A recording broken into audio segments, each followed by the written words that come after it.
Episode 101 amusement park. गाड़ी के अंदर लगी हुई स्क्रीन में टिम्सी के स्टेटमेंट देखते हुए मोहित और विधि इस बार फिर से करीब आ गए। मोहित ने मुस्कुराते हुए विधि से पूछा, क्या तुम खुश हो? विधि की फीलिंग्स कॉम्प्लिकेटेड थी। वो अपनी बहन को ऐसे ह्यूमिलेट और लोगों से गाली खाते हुए पहली बार देख रही थी। हालांकि कुछ पलों में विधि ने अपने आप को संभाल लिया। वैसे भी मुक्ति अब उसकी बहन नहीं रही थी। विधि को पता था कि मुक्ति अपने आप को संभाल लेगी। विधि को पता था कि मुक्ति अपनी हरकतों का फल भुगत रही है। विधि ने मोहित की तरफ मुस्कुराते हुए कहा, थैंक यू सो मच। तुम मुझे क्यों थैंक्स बोल रही हो? तुम तो मुझे किसी बाहर वाले लोगों की तरह ट्रीट कर रही हो।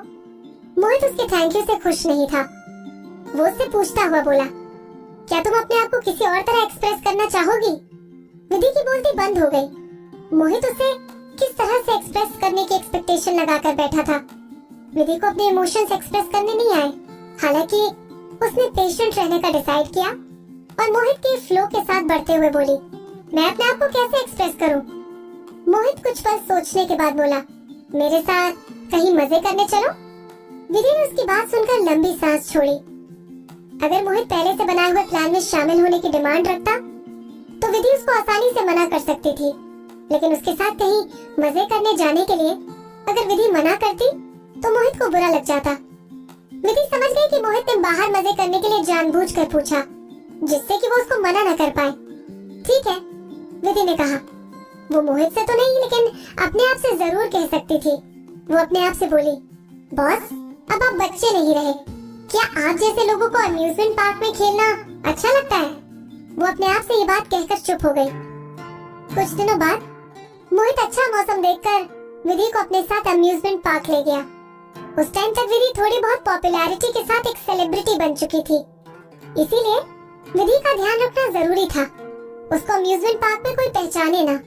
विधि ने ढीली जीन्स के साथ एक ओवरसाइज्ड स्वेटर पहन लिया और साथ में ही गले में एक पतला सा मफलर लटकाकर अपने आधे चेहरे को ढक लिया।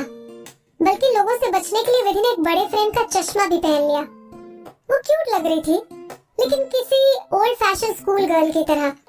मोहित उसे देखकर जोर से हंसा, तुम किसी बच्चे की तरह लग रही हो। विधि ने उसको तिरछी नजरों से देखा, और तुम बच्चे हो। मुंह पर मतलब अंधे होने की वजह से विधि की आवाज धीरे से आई। वो चश्मा पहने हुए सीरियस लग रही थी, लेकिन क्यूट थी। मोहित अपने आप को हंसने से रोक नहीं पाया। वो विधि के सर पर हाथ फेरते हुए बोला, चलो मजे करने चलते हैं। अपने बड़े भाई के पीछे ही रहना। बड़े भाई? विधि अपने मन के अंदर मोहित को चुपचाप डांटने लगी। मरने से पहले मैं 28 साल की हो चुकी थी। छोटे भाई, तुम्हारी उम्र कितनी है? तुम अभी तक 28 साल के भी नहीं हुए हो और मेरे सामने बड़े बनने का नाटक कर रहे हो। मोहित को अपने मन में डांटने के बाद विधि उसके पीछे चल पड़ी। अम्यूजमेंट पार्क पूरी तरह से भरा हुआ था और वहाँ पर कपल्स के साथ कुछ फैमिलीज भी आई हुई थी। वहाँ पर लोग विधि को किसी लड़के की तरह जज कर रहे थे और आगे बढ़ते हुए लोग विधि से टकराते हुए चल रहे थे। हालांकि जल्द ही मोहित ने विधि को कवर करना शुरू कर दिया। अच्छी खासी हाइट और फिजिक होने की वजह से विधि मोहित के पीछे पूरी तरह से छुप गई और आगे बढ़ती रही। देखो, एक लड़की ने अपनी फ्रेंड को कोहनी मारते हुए बोला, वो आदमी कितना हैंडसम है। उसकी फ्रेंड ने तिरछी नजर से मोहित को जाते हुए देखा और वो उसको देखती रह गई। हे भगवान, ये कितना हैंडसम है। उस लड़की ने अपने एक एक शब्द को बहुत खींचकर बोला, उसकी आंखें, उसकी नाक, उसके होठ। हे भगवान, मैं तो इसकी हैंडसमनेस से बेहोश हो जाऊंगी। उन दोनों लड़कियों की तीसरी दोस्त आई और उनके कंधे पर हाथ रखकर बोली, बस बहुत हुआ, बेहोश होने का नाटक मत करो। क्या तुम्हें दिखाई नहीं दे रहा? उसकी पहले से गर्लफ्रेंड है। गर्लफ्रेंड? दोनों लड़कियों ने एक साथ बोला। हमने तो सोचा था कि वो अपने छोटे भाई को अम्यूजमेंट पार्क घुमाने लाया होगा। उनकी तीसरी दोस्त उनकी बात का जवाब देते हुए बोली, क्या कोई अपने छोटे भाई को ऐसे कवर करके चलता है? देखो, वो किस तरह उसको बचाकर चल रहा है। ये लड़की ओल्ड फैशन्ड है। पता नहीं सैमसम आदमी को उस लड़की में क्या दिखाई दे गया। तीसरी दोस्त के बताने के बाद उन दोनों लड़कियों ने ध्यान से देखा और उन्हें पता चला कि लड़के के साइड में उसका छोटा भाई नहीं, बल्कि उसकी गर्लफ्रेंड चल रही है। लड़कियां जल भुनकर मोहित और विधि को देखने लगी। तीनों ने लंबी सांस ली और उनमें से एक लड़की बोली, ऐसा लग रहा है किसी चिकन के साथ आलू चल रहा हो। मैं तो बस सोच रही हूँ कि इस लड़की ने अपनी पुरानी जिंदगी में इतने अच्छे काम किए होंगे जो इसको अच्छा और हैंडसम बॉयफ्रेंड मिल गया। देखो ना वो उसको कैसे प्रोटेक्ट कर रहा है।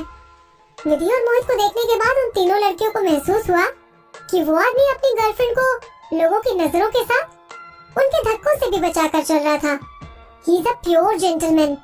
पहली लड़की ने कहा, that's called true love my friends. हम तीनों का कोई चांस ही नहीं है। इससे बढ़िया तो ये दोनों हमेशा खुश रहे। तीसरी लड़की ने उन दोनों को समझाया। विधि चुपचाप मोहित के साइड में चल रही थी और उसे रियलाइज नहीं हुआ कि उन दोनों को तीन लड़कियां खड़े होकर घूर रही थी। मोहित ने विधि को इतनी अच्छी तरह से कवर कर रखा था कि उसको अम्यूजमेंट पार्क के क्राउड का जरा भी प्रेशर नहीं सहना पड़ा। मोहित के साथ चलते हुए विधि को अपना बचपन याद आ गया और वो झूलों को देखकर खुश हो गई। देखो वहाँ मैरी गो राउंड वाला झूला है। विधि एक्साइटमेंट में मोहित से बोली, चलो ना मुझे झूला झूलना है। विधि की आंखों में चमक देखकर मोहित ने बड़े प्यार से जवाब दिया, ठीक है चलते हैं। शायद मोहित भूल गया कि वो मजे करने के लिए विधि का साथ लेने आया था, न कि उसका साथ देने। वो दोनों पूरे अम्यूजमेंट पार्क में घूमे और उन दोनों ने सारे झूलों को कम से कम 2 बार झूला। बीच के टाइम में विधि ने आइसक्रीम और चटपटी टॉफियां भी खाई। अम्यूजमेंट पार्क की हर एक चीज के लिए विधि पूरी तरह से एक्साइटेड थी। मोहित उसकी हर बात मान रहा था। उसको महसूस हुआ कि वो दुनिया का सबसे अच्छा आदमी है। अम्यूजमेंट पार्क में आने के बाद मोहित पूरी तरह से विधि की हर बात सुन रहा था।